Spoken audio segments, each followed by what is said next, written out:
మిర్యాలగూడలో ఉన్నటువంటి ప్రజలందరికీ మరియు బిగ్ టీవీ ఛానల్ వాళ్ళ తరపున అందరికీ సంక్రాంతి శుభాకాంక్షలు. ఇందులో మరీ ముఖ్యంగా నేను ఒకటి చెప్పేది ఏంటంటే, ఇక్కడ కాస్త ఆంధ్ర కల్చర్ కూడా ఉంది. కోళ్ళ పందాలు, సంక్రాంతి అనగానే కోళ్ళ పందాలు లేకపోతే పేకాట ఆడడము ఇలాంటి నా దృష్టికి వస్తే మాత్రం ఖచ్చితమైనటువంటి కఠినమైనటువంటి చర్యలు తీసుకోవడం జరుగుతుంది.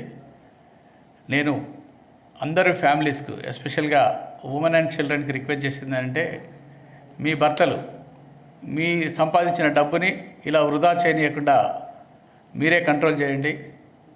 ఆ డబ్బులను పేకాటల్లో కానీ కోళ్ళ పందాలలో కానీ పోనీయకుండా దాన్ని కట్టడి చేస్తూ మీ పిల్లల భవిష్యత్తుకు అలాంటి డబ్బును మీరు వినియోగించుకోవాలని నా కోరిక ఇది.